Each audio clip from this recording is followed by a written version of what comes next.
Hey guys, welcome back to Main Family Farm. Haven't done a video here in a little bit, but things have just been crazy. So everybody's still in their weaning pens. There's one mama, or one old mama. So she had the first litter, and then there's one litter. Say hi. Second litter, and then this one is actually back in heat now. So their first heat is usually really strong, and I just caught her trying to run full speed at the fence and the post in order to try to jump. But when they get that big, they can't jump. But just want to show you guys something pretty simple. See if I can get over here without the sheep chasing me. We picked up, we're doing everything on a budget. We're still doing stuff from my extra income in order to get this thing going. So we can make it through this year. This is a hump year. We can make it through this year. We'll be okay for next year because all the expenses are paid for. So between feed and then butcher costs later at the end of this year, we are planning on taking still 10 to the butcher. We still have some pigs left. We sold some as feeders. We still have some available as left, whether you want to breed them or not. Our boar that is upwind over here, he will do his job later this year, but we do have the option, since our 2 litters are not his babies. He can actually breed with any of the gilts that are growing now. So if anybody is interested, whether you want a bred gilt or a gilt in general that's registered with paperwork, we do a CDT vaccine and a dewormer as well when we castrate and wean. And that could range anywhere between 3 to 6 weeks. I gotta switch hands. My shoulder's hurting. But I just want to go show. So we are doing everything on a budget. These things I've dug out a little bit of the ground and then filled it back in with dirt because it was so hard. And then ended up pounding them back in with the front end of my tractor, since I don't have a post pounder.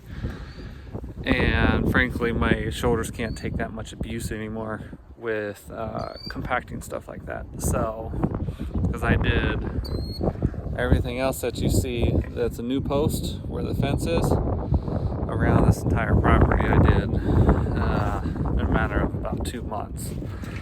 But here we go. They're all looking at me.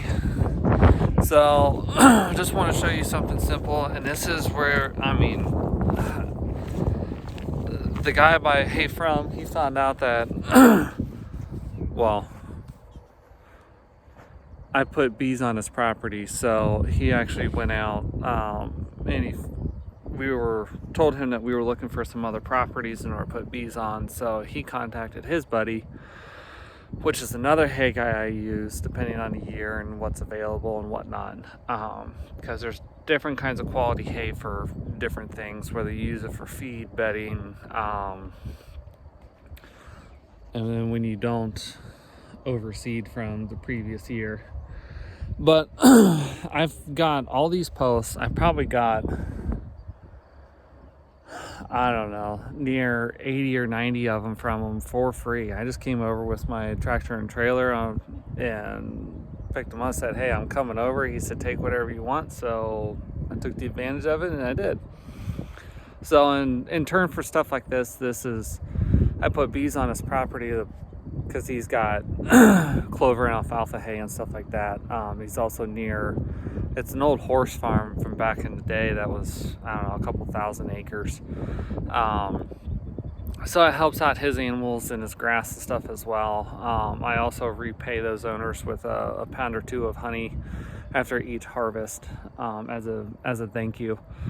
And then in turn, we just continue to do business back and forth. And I don't charge them for pollination services, and they kind of cut me a little bit of discount on hay, or they make things readily available. And it's nice to have that. But just goes to show here, this is a new fence line rather than do portable fences, which do not work out with pigs, from when I was out hunting last year and they broke out. So that was interesting while my wife was pregnant with a kid. So all of this, I'll stake these in with some T-posts. But it just goes to show, I got enough to do a pen here, a pen down this complete back fence, and then also to mimic this side pen all the way down this side. So we don't, as of right now, we're getting 2 calves, but we also don't have enough ruminant animals in order to eat the grass that we have. Because as you can see, chickens are roaming around, and chickens will get back here, turkeys will get processed, and the sheep are just hanging out because the chickens get grain. They do not. But it's a little treat for them.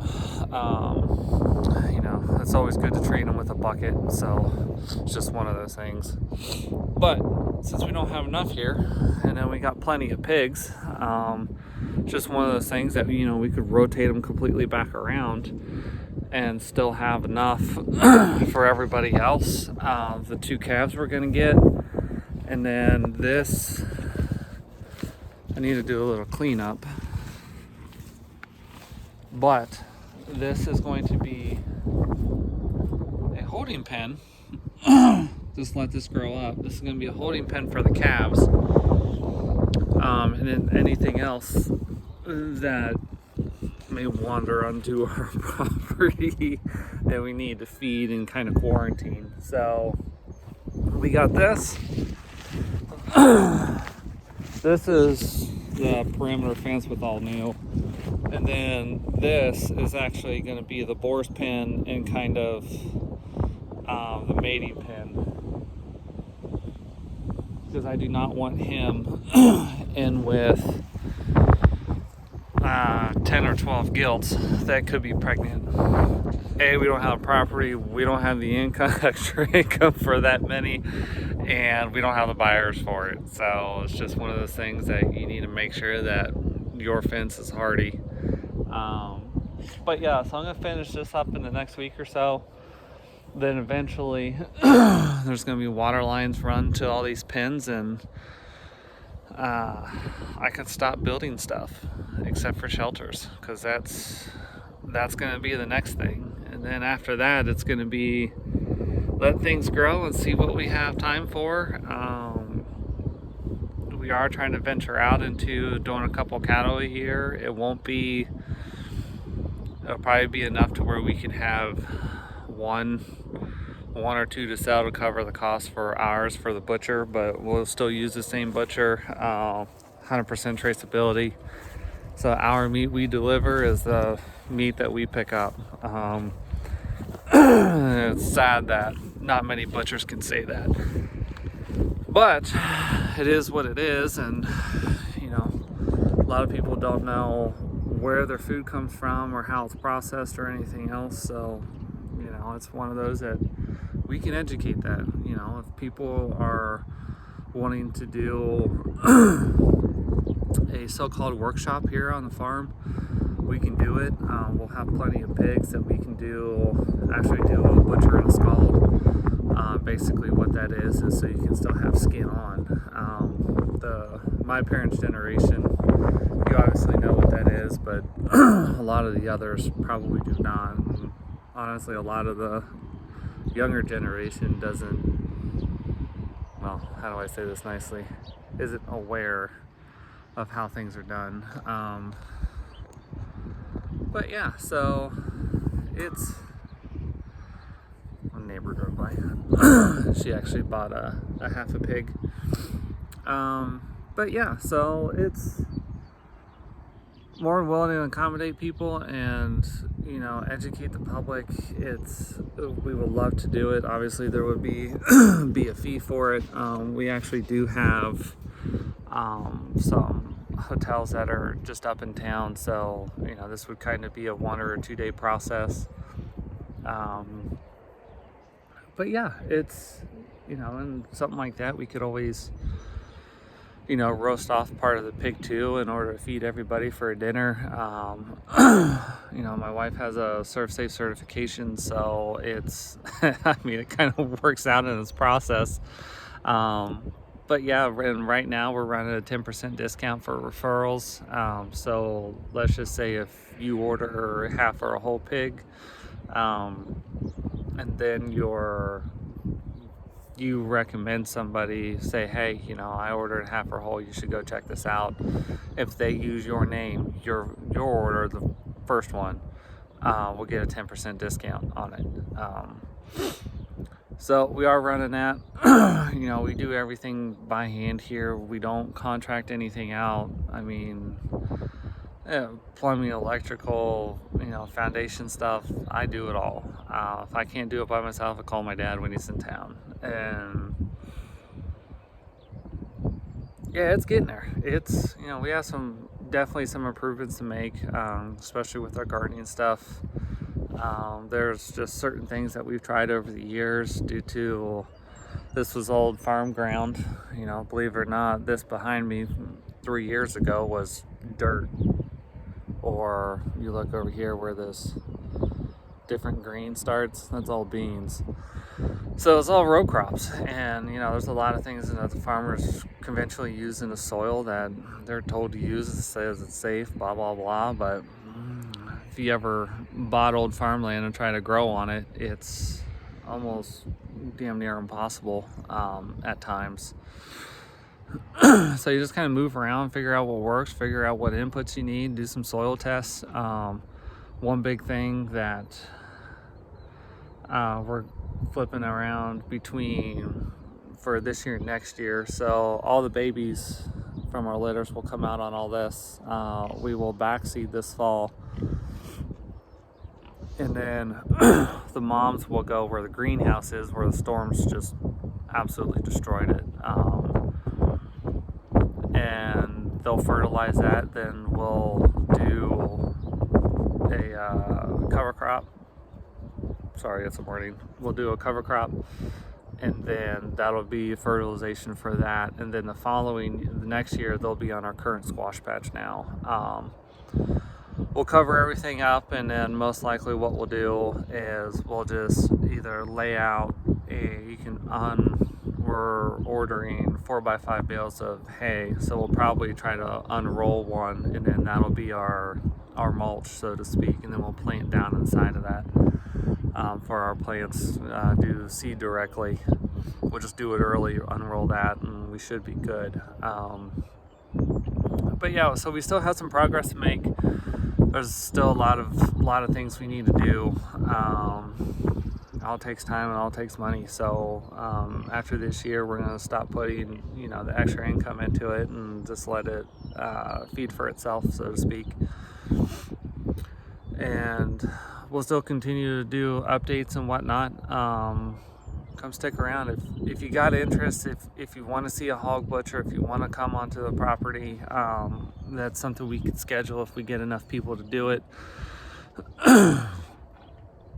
Yet again, if you want a half or a whole hog, or if you want some bacon, you want some sausage, you want 30-pound ham out of one, we can do that. You want a belly, primals, whatever, and we can ship this to you.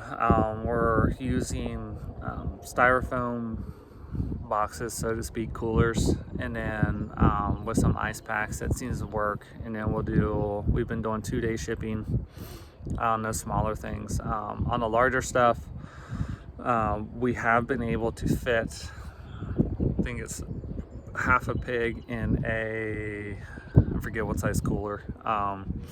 So we obviously, this is part of the shipping cost, but we actually put all of your pork, stack it in a cooler, and then we put ice packs or what's another thing? dry ice in there. Tape it, seal it, put your address on it, and then we ship it out. So that is the other option that kind of consolidates everything, because otherwise you're, you know, half a pig, you're looking at like roughly 10 boxes, and it's just a lot of wasted space. It's you can't freeze it during shipping or keep it frozen. So hit us up, email us, minutefamilyfarm@gmail.com. My number's on there also. You can check us out on Facebook, LinkedIn. We got some personal pages on Facebook as well. And yeah, I think my wife also does the Instagram, Minute Family Farm. But yeah, check us out, hit us up if you're interested, if you got comments, questions. We don't turn anybody away, so we try to make it as accommodating as possible, no matter, you know, what your request or where you live or anything like that. So let us know. We appreciate you. We got other, oh, it's a pig. Got other comments or suggestions or anything else, if you're interested in another video or content for a video, let me know. Thank you guys. Have a good day.